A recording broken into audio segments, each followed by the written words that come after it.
Welcome to Elf Centered. Today, let's chat about movies, TV, all that fun stuff that comes out of Hollywood and Toronto and New York and overseas and all over the place that we like to spend our time and energy and money on and are dissatisfied with. You must watch movies, whether it's Netflix, actually going to a theater, paying the $12.50 for a really basic movie, no 3D, no nothing. Buying DVDs, over at a friend's place. We're kind of messed up as a society when it comes to our entertainment. Let's go back to 1985 and a comic book strip in which was offered as a joke, as satire, the Bechdel test. The Bechdel test has three qualifiers to state whether or not a movie is feminist accepted, female friendly. The first rule, there has to be at least two women. One woman won't cut it. A lot of movies fail right out of the gate. A lot of movies pass right out of the gate. There must be at least two women. Rule 2, these two women must talk to each other, which means they're both in the same scene. That there's a dialogue, a relationship, even for a short time. Rule 3, they must talk about something other than a man. They cannot talk about relationships, a man, men, anything like that. They must talk about something else. Now, I haven't quite gotten the interpretation. Can they talk about something other than a man for 10 minutes, talk about a man for 5 minutes? Passes? Does it fail? Apparently, if they talk about a man at all, from the people I talk to, it fails miserably. The Bechdel test was a joke. And yet, by last year, 2013, it was an extremely common way of saying this film is female friendly. There are countries that now include the Bechdel rating, pass or fail, when they present a film, so people can tell whether it's female friendly or not. I think it's a whole load of horsepucky, to be honest. It was a joke, and you people are taking it seriously. Really? I mean, a pass can still be sexist. A fantastic film can still fail. Look at Name of the Rose. Amazing book, excellent movie with Sean Connery. Fail. Context. It's in a medieval monastery. There are no women there. Sorry, you can't include women there. If they remake Name of the Rose, are you going to march on Hollywood and demand that there be women monks, even though... No! Here are some passes that I do not think are necessarily female-friendly or feminist movies. Alien. Dead Snow 2. The Lego Movie. Fun family film. Anchorman 2. Yeah, it passes the Bechdel test. Carrie. The Croods. Great, in my opinion. Fantastic, subjectively speaking. Animated movie. Many rom-coms and romances, movies that traditionally women like and men suffer, even though secretly many of us do enjoy them. Most of them don't pass. Most of them fail miserably by the time you get to the third rule, talking about something other than a man. Now, I don't care why you go to movies. Enjoying the movies you like, that's a subjective thing. That's up to you. I've talked about subjectivity before on some of my videos. You don't get to tell me movies I watch are crap, because it's what I watch and what I like. I don't care how you feel about what I like unless, we're in that kind of a relationship.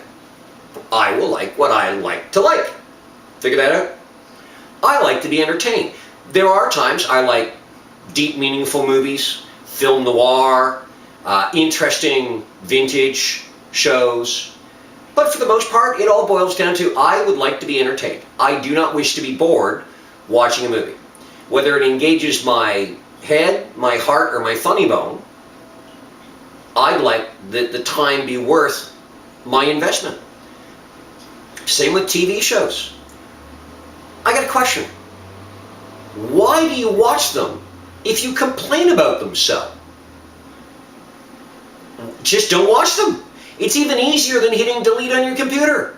Just don't watch them. Don't tune in to that channel. Don't go to that movie theater. Don't select that option, that selection on Netflix. Really easy. I know a lot of people, and I mean a lot of people, who like to nitpick and complain about TV shows and movies. One discussion I had with a very good friend who I adore a number of years ago, he idly speculated, though I think he was kind of serious, in Disney's Treasure Planet, how did they breathe on the ship when it goes into space? And I thought about it seriously for a moment and said, you know how they do it? Because the writers want them to. Because it is an animated movie, a cartoon. Why did you watch it if that's your takeaway, if that's, you're going to have issues with it? I see this constantly with TV shows. We are a fickle, fickle group of people in North America. Great shows are canceled after a season or two because we've stopped watching. Because movies and TV, for obvious reasons, are aimed at the lowest common denominator. And thus the strutting and the explosions and, you know, everything that's on there.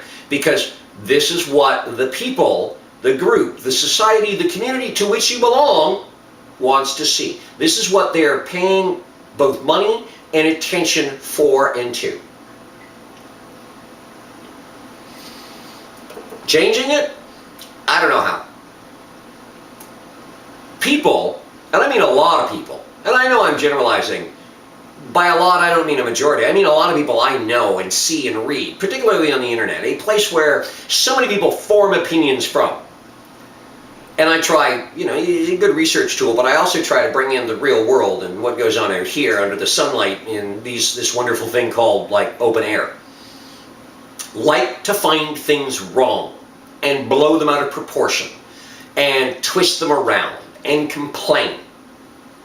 You know what? If a movie sucks that hard, do not go see it. It'll flop at the box office, and hopefully the producers and director in Hollywood will get the message. Do not make Part 2, Electric Boogaloo. Do not make a sequel or a prequel or a spin-off or anything else. Don't keep going in this direction.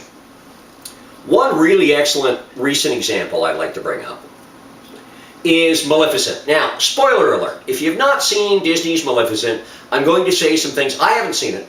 Then again, I'm behind on my Disney. I haven't seen Frozen yet either. I've heard the song, but I have not seen the movie. But I adore Disney. I love Disney. And I watched Disney for decades and watched what they've gone through and what they've done to provide family entertainment. So in Maleficent, you have Maleficent, your protagonist, and she's a fairy and has wings. And she apparently, I'm going off what I've read in various articles, is befriended by and befriends this young lad. I don't know whether he's a prince or what.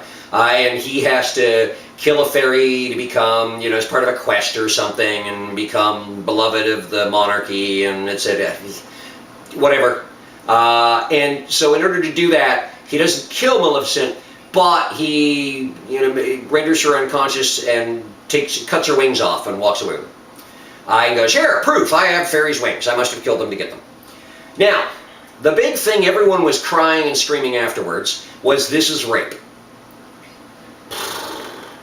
Yeah, no, I'm sorry, it's assault and battery, it's betrayal, it's a lot of things. Kids watching it were upset. Well, of course they were upset. Two people are being friends and one betrays the other. There was no rape. It was not about power. It was about completing a quest. It was not about having power over Maleficent. It was about going, hey, look, I got this. Matter of fact, he didn't kill Maleficent. He merely took her wings. Yes, he removed her empowerment, but he did not do that for that reason. That was such a secondary reason, I doubt the writers even thought of that. It was like, look, I have the wings and I spared the fairy. Here's a really, really good, and it can be a little tough when you're looking at something that is a fantasy, an animated, a science fiction, a horror. Most films don't take place in the real world. Is if that occurred today on the street of your city, in full view of the police, and the person was arrested, what would they be charged with? Would they be charged with rape? No. They would be charged with assault, assault causing bodily harm, assault and battery, a whole host of charges. None of them having to do with rape. So stop twisting things in an attempt to make younger, more malleable minds go, oh my God, that's rape too. No. Here's what I'm trying to get at, trying to say. Movies and what you enjoy are subjective, like the music that you enjoy, like anything that you enjoy. Other people are going to enjoy it, and some aren't. That's fine. So watch it. Enjoy it. Be entertained. Like what you like, and be proud and pleased of that.